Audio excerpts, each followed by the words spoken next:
पढ़ने वाले हैं हमारा भोजन। जैसा कि आप देख ही रहे हैं, मैंने जो चित्र बनाया हुआ है उसमें भोजन से संबंधित कुछ चीज़ें हैं जो आप खाते भी हैं और जानते भी हैं कि यह हमारे शरीर के लिए कितने ज़रूरी हैं। यहाँ पर जैसे मैंने सब्जियाँ बनाई हैं, कद्दू, कॉलीफ्लावर, पत्ता गोभी, फूल गोभी, गाजर, टमाटर, घी। फिर फल में अंगूर है, अनार है, केला है, दूध, अंडा। तो ये हमारे भोजन में शामिल रहते हैं या हमें इनको अपने भोजन में शामिल करना चाहिए। तो इस पाठ के अंतर्गत हमको यही जानना है कि हमें कौन सा भोजन करना चाहिए, कब करना चाहिए, कितनी मात्रा में करना चाहिए और भोजन करने के पश्चात उसको हजम करने के लिए क्या तरीके अपनाने चाहिए या हम कैसे स्वस्थ रह सकते हैं अच्छा भोजन करके और भोजन को हजम करके। या हमारी पाचन क्रिया सही रहेगी तभी हम स्वस्थ रह पाएंगे। तो वो कैसे करेंगे? जैसा कि आप जानते हैं, हम मनुष्य हैं, पशु पक्षी हैं, पेड़ पौधे हैं, जानवर हैं, जो भी हैं, सभी को जीवित रहने के लिए क्या ज़रूरी है? भोजन। जी, भोजन के साथ साथ और क्या चाहिए? तो हम सभी जीवित प्राणियों को भोजन के साथ साथ हवा, पानी और धूप भी चाहिए। धूप क्यों? तो शरीर में जो हमारी हड्डियां हैं जिनको विटामिन डी चाहिए रहता है वो हमें धूप से मिलता है। सूर्य जो है वो विटामिन डी का सबसे बड़ा स्रोत या बोलना चाहिए खजाना है जो हमें फ्री में मिल रहा है। इसीलिए हमें सूरज की धूप में या सूरज की धूप जब आती है सुबह की, जिसमें ज़्यादा तेज आपको गर्मी भी ना लगे और आपके शरीर में धूप पड़े, वो लेना ज़रूरी है। इसके अलावा हवा, ऑक्सीजन तो हमें पता ही है कि हमारे साथ जिंदा रहने के लिए हवा में जो ऑक्सीजन गैस है वो ज़रूरी होती है। फिर पानी। पानी हमारा शरीर का सबसे ज़्यादा जो हिस्सा है, शरीर में जो अंदर का जो भाग है वो पानी से बना हुआ है या भरा हुआ है। तो हमारे शरीर में पानी की पूर्ति या पानी की कमी कभी नहीं होनी चाहिए, पूर्ति हमेशा रहनी चाहिए। पानी हमारे स्वास्थ्य के लिए या शरीर के लिए बहुत ही ज़रूरी है। इसके अलावा पेड़ पौधे और एक और चीज़ लेते हैं, वो है उर्वरक। उनके भोजन के रूप में उर्वरक अर्थात खाद गोबर से या सब्जियों के छिलकों से या फिर जो हमारे घर में बच जाता है अवशिष्ट भोजन, बचा हुआ भोजन, वो सब चीज़ें से मिलकर बनता है। लेकिन उर्वरक जो है वो खाद का ही दूसरा रूप है। वो फैक्ट्रियों में बनाया जाता है, रासायनिक पदार्थों से मिलकर बना होता है। तो पौधों के लिए क्या चाहिए? उर्वरक, भोजन, धूप, पानी और हवा। हवा तो सभी के लिए ज़रूरी है, पता ही है। लेकिन वो कार्बन डाइऑक्साइड हवा लेते हैं जो हम छोड़ते हैं अपनी सांस प्रक्रिया के दौरान। हम जो गैस छोड़ते हैं वो पेड़ पौधे लेते हैं और पेड़ पौधे जो अपनी श्वसन क्रिया में जो हवा या जो वायु छोड़ते हैं ऑक्सीजन, वो हम लेते हैं। तो सभी के लिए जीवित रहने के लिए भोजन, पानी, हवा तो आवश्यक होगी, धूप भी होगी। अब इसके अलावा हमें भोजन कितनी बार करना चाहिए यह जानना भी जरूरी है। सारे दिन तो खा नहीं सकते हैं, पूरे दिन खाते रहेंगे तो हमारी पाचन क्रिया सही नहीं रहेगी। इसके लिए हमें दिन में 3 बार भोजन अवश्य करना चाहिए, 3 बार भोजन करना चाहिए। उसके अलावा हमें भोजन में पोषक तत्वों का ध्यान रखना चाहिए। पोषक मतलब जो हमारे शरीर का पोषण करे, अर्थात हमें स्वस्थ रखे, पाले पोसे। तो पालने पोसने के लिए जो पोषक तत्व हम लेते हैं वो खट्टा मीठा या सिर्फ नमकीन चीज़ों से नहीं मिल सकता। उसके लिए हमें पौष्टिक भोजन लेना होगा। पौष्टिक मतलब जिसमें सारे विटामिन, मिनरल्स, लवण, पानी की मात्रा सभी कुछ है जो हमारे शरीर के लिए आवश्यक है। ये पोषक तत्व रहते हैं जो हमारे शरीर को बढ़ने में या स्वस्थ रहने में सहायक होते हैं।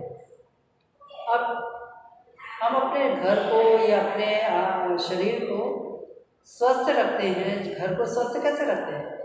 मतलब कि घर में साफ सफाई करके। वैसे हमें अपने शरीर की साफ सफाई भी जरूरी है, तभी हम स्वस्थ रहेंगे। मान लीजिए आपने अच्छा स्वादिष्ट भोजन खाया और पौष्टिक भी भोजन खाया, लेकिन आपके नाखून गंदे हैं, आपका शरीर में गंदगी है, आपने अपने शरीर की सफाई सही से नहीं की, तो जो बैक्टीरिया जर्म्स है वो हमारे हाथ से भोजन के साथ खाते समय हाथ से होते हुए भोजन के साथ होते हुए पेट तक पहुंच जाते हैं और हमारे पेट को खराब करते हैं, जिससे हम बीमार पड़ते हैं। तो शरीर की साफ सफाई भी जरूरी है। स्वादिष्ट भोजन हम उतना जरूरी नहीं समझते जितना पौष्टिक भोजन।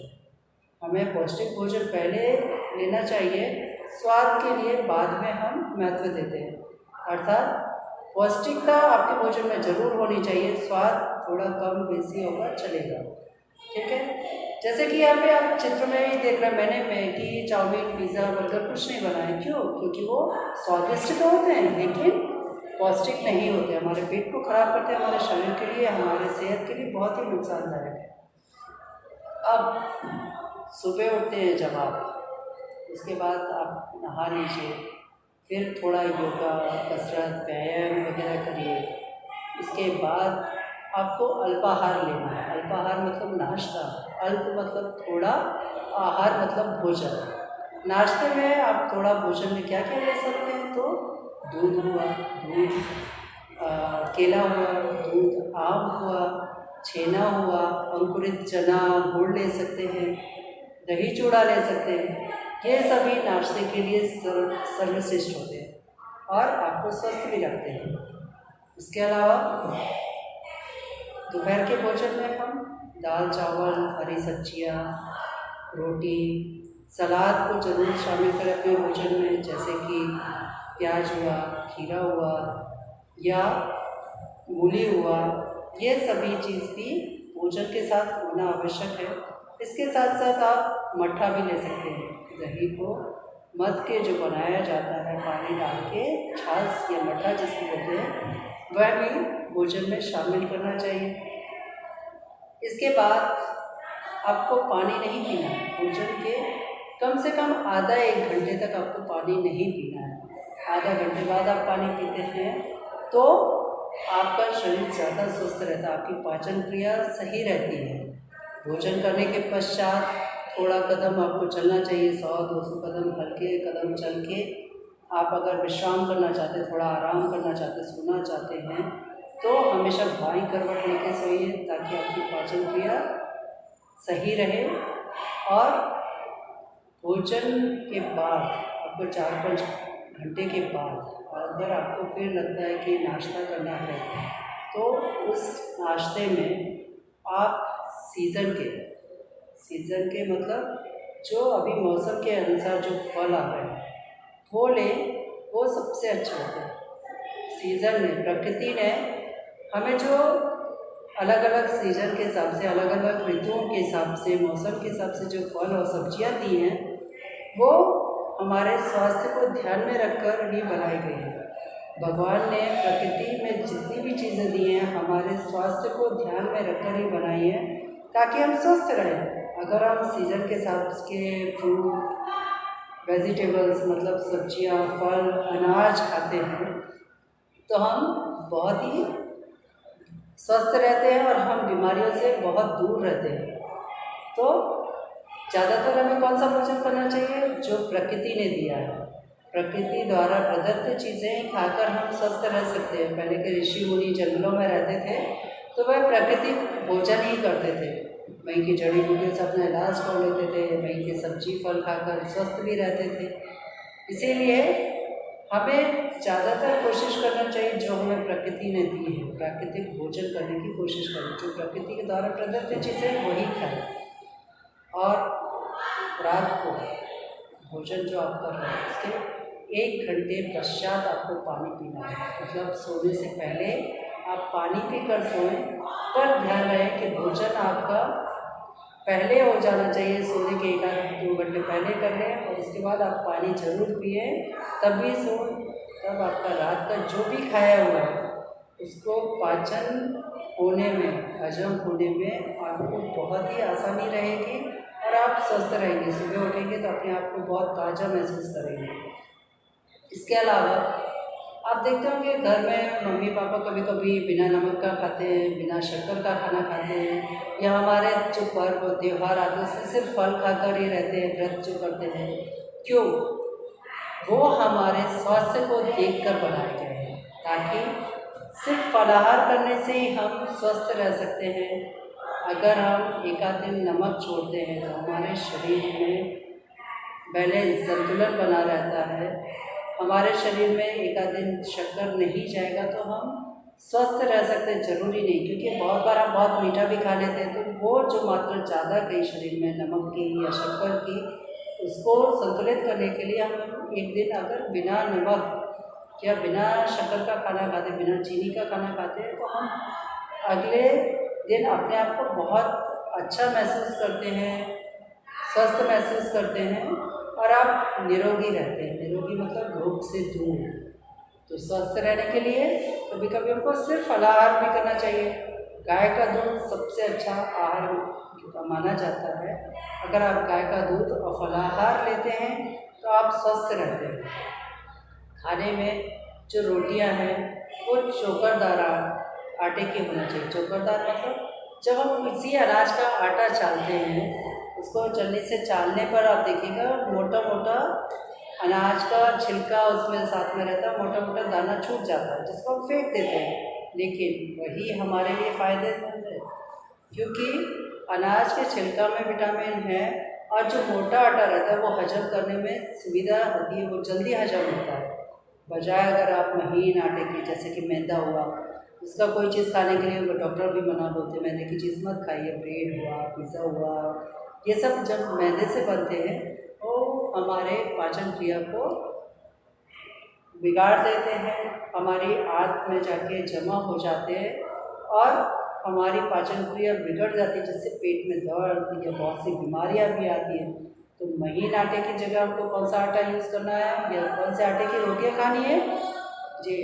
मोटी आटे, अनाज के आटा हो जो जिसमें चोकरदार हो, मतलब कि उसके छिलके भी मिले हुए हैं, तो हमें मोटा आटा या मोटे अनाज के आटे की रोटियां खानी चाहिए। तो बच्चों, आज आपने जाना कि हमें भोजन में क्या शामिल करना चाहिए, क्या लेना चाहिए, कब लेना चाहिए, कितनी मात्रा में लेना चाहिए, वो भी ज़रूरी है।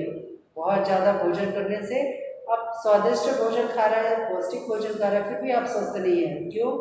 क्योंकि आपने उसकी मात्रा ज़्यादा ले ली, अब वो हजम ही नहीं हो पा रहा, आप लोग पेट में जगह भी नहीं है कि पानी जाए वो भोजन को गलाने में, हजम करने में हमारी मदद करे। इसलिए भोजन हमेशा नब्बे तुली मात्रा में, आपकी जितनी इच्छा है, जितनी भूख है, उससे थोड़ी सी कम मात्रा में ही खाएंगे तो आप ज़्यादा स्वस्थ रहेंगे।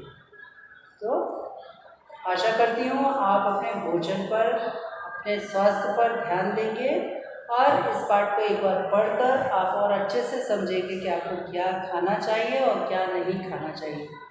धन्यवाद।